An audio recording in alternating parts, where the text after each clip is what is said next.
I've never been a fan of grim stories. My preferred tone is one where the heroes defeat the villains with the power of friendship, though I will also accept bittersweet. So, why do I love the story of Dark Souls? This is a game where the story and the lore are completely hopeless and uncaring, where the first character you meet has thrown his life away in a futile attempt to matter. Well, except that first, he saves you. Meaning that all the events of the game, and everything you do, wouldn't have been possible without him. So in a way, he succeeded. Oh.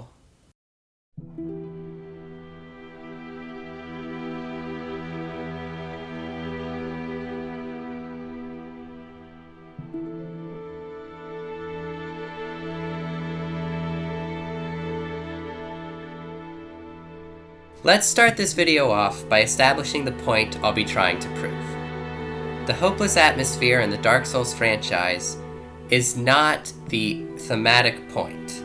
It is instead there to highlight what hope remains. To prove this point, let's first look at a perfect example of overcoming a hopeless atmosphere. Solaire of Astora. This cheerful Sun Knight is one of the few friendly faces in Lordran, and his jolly demeanor has endeared him to the entire Souls fanbase. Part of the reason for this is that Solaire's positive attitude can survive the entire game untarnished. There are some ways for his journey to go awry, but with a little jolly cooperation from you, Solaire can make it to the final boss of Dark Souls without losing his positive mindset or hopeful demeanor. And that wouldn't be possible in a world devoid of hope. If the hopelessness of Dark Souls was the point, then it would be thematically impossible for a character like Solaire to survive unsullied. And yet, as hopeless as Dark Souls is, this beacon of hope survives unshaken. Another character who demonstrates enduring hope is Anri from Dark Souls 3. When Anri was a child, she was chosen as a sacrifice to a monster called Aldrich, Saint of the Deep, but she managed to escape, along with her friend Horace. When you meet Anri, she and Horace are on a quest to find Aldrich, this nightmare from their childhood, and slay him. You run into the two of them several times along your own journey, until a trap separates them, and Horace goes mad deep under the earth. When you tell Anri of this, she is driven to the brink of despair, but she resolves to fulfill her duty, even if she has to do it alone. Of course, she's not alone, and with your help, Aldrich is slain. Anri's quest was hopeless, having to face off against a god-killing monster that had haunted her childhood, but she held on to her hope, and because of that, overcame it. Both of these characters manage to hold on to hope despite all the chaos around, and are rewarded for it.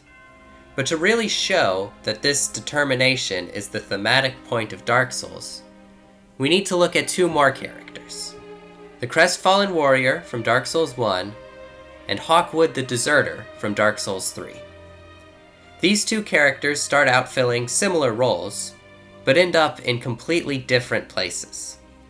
They start their games on the same quest as you, but they refuse to leave Firelink because both believe the quest to be impossible. But things change for Hawkwood after you defeat the Abyss Watchers, and he becomes inspired by your achievements. He sets out from Firelink and appears again in Archdragon Peak, on a quest of his own to make something of himself by becoming a dragon. He ends up challenging you to a duel for that power, and though his story ends there, he dies redeemed, having cast aside his shield and his fear. The Crestfallen Warrior, on the other hand, remains pessimistic about your quest until the very end. He only leaves Firelink to ambush you, where he loses his mind, and you unceremoniously off him. even though you end up killing both of these characters, the game shows a clear contrast between Crestfallen Warrior's descent into madness and Hawkwood's nobler end. Pairing Hawkwood's arc with that of his predecessor shows the value that Dark Souls places in holding on to hope. Of course, since Dark Souls is a game, we should see if the gameplay reinforces this theme in any way. So what is the main gameplay loop of Dark Souls? Well, first you're faced with an impossible, hopeless challenge.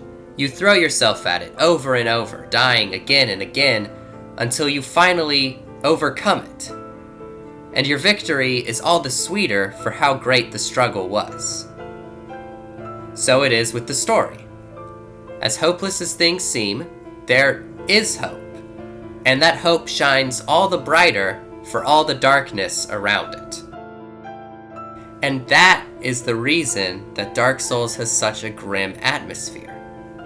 Not to declare that there is no hope, but to make what hope there is shine all the brighter. The story of Dark Souls is about hope in hopelessness. And this dichotomy, this disparity, is part of what makes the story so engaging. Solaire is not nearly as memorable a character in a world happier than Dark Souls. But the world of Dark Souls without Solaire would be almost depressingly flat.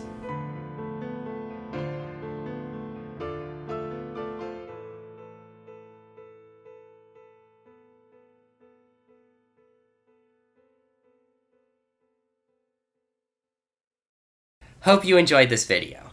If you did like it, you can feel free to do all of the YouTube things, and also you can check out my other video on the storytelling of Celeste.